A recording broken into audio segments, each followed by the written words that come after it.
This includes Bushehr. This also concerns the important development of infrastructure projects, including the north-south route. We are currently discussing the potential possibility of cooperation in the field of gas as well as in the field of electricity.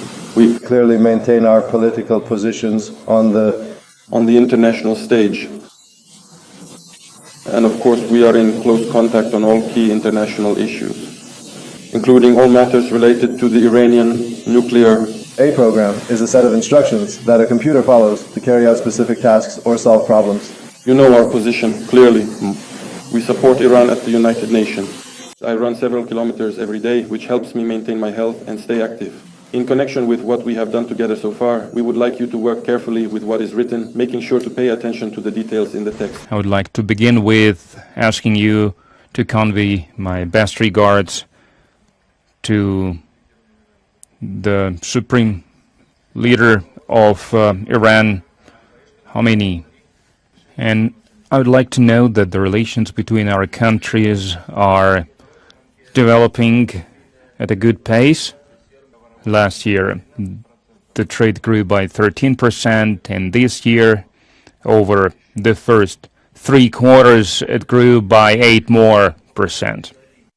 We continue to work together jointly on the large-scale projects that we are involved with together.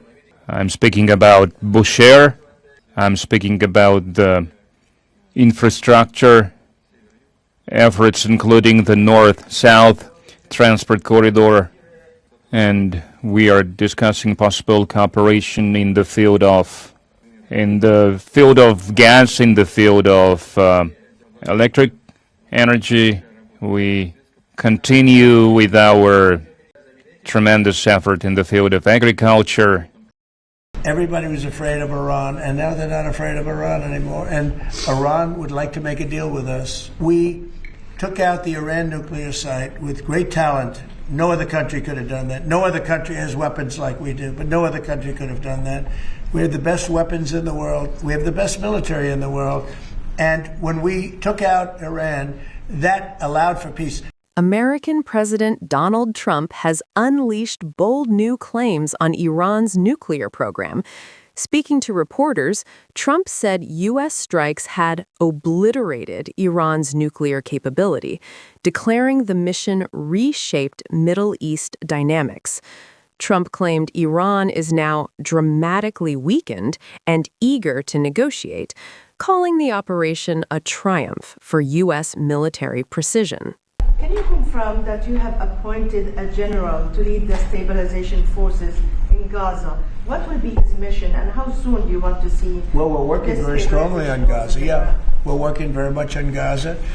We actually do have a real peace in the Middle East. We have 59 countries supporting it, which is never happened before. We have countries that want to come in and take care of Hamas, as an example. We have countries that want to come in and take care of Hezbollah in Lebanon, as an example. And I say, right now, you don't have to do that. You may have to do that, but we have countries that are volunteering to come in and literally take care of the whole thing. We have a great peace in the Middle East. It's never happened before. And I think it's very strong, actually. And with Prime Minister Netanyahu, you're supposed to meet him end of this month.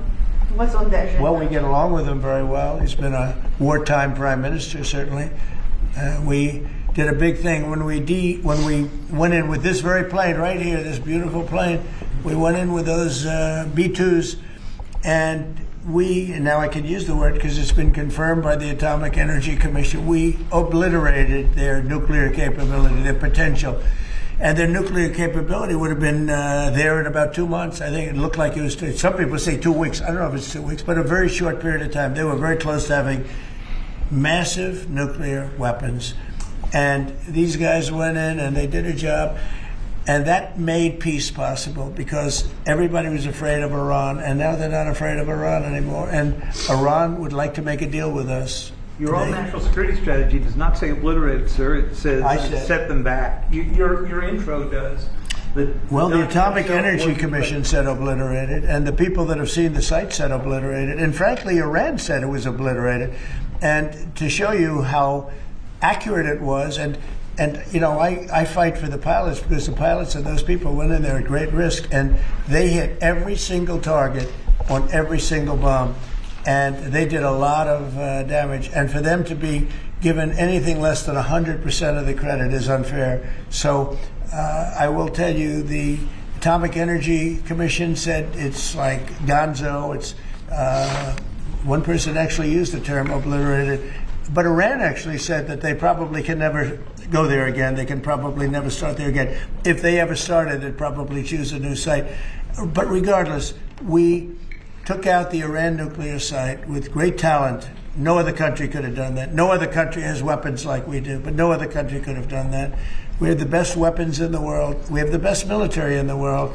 And when we took out Iran, that allowed for peace. There's no way that, and I really have great respect for the King of Saudi Arabia, for the Emir. I'm friend with UAE. These are great people. These are actually great people and great leaders.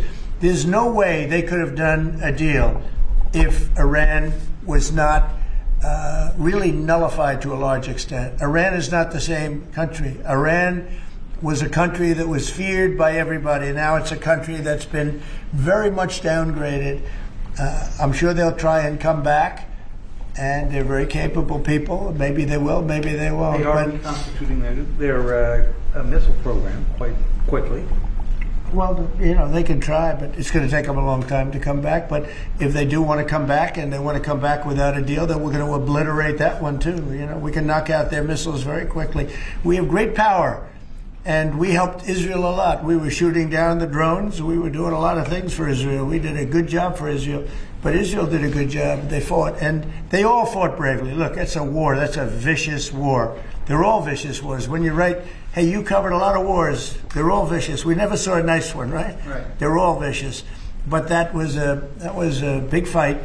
But the big thing was the knockout of the possible nuclear capability. And it was a complete knockout of nuclear capability. That doesn't mean that over the next 2 years or 3 years they're not going to come back or not going to try. I think they got hit so hard, they may talk about trying, but I don't think they want to try. And I can tell you that they would love to be able to make a deal with me. They would love to be able to make a deal with me. And I'd love to make a deal with them if we could. You know, we were not close, but not so close, but we were reasonably there for a deal with Iran before the bombing. And they would have been much better off if they made a deal. They could have had a deal. They could have had a deal where they would have been much better off. Look at what we've done. I mean, their place is blown up. Forget about the nuclear. The nuclear is gone, but they're look at the damage they've suffered, the death that they've suffered. They could have had a deal with nobody would have died, no buildings would have been down, nothing would have happened. We would have blown up their nuclear. That would have been it. They could have had a great deal, but they missed that opportunity. But they would like to make a deal right now.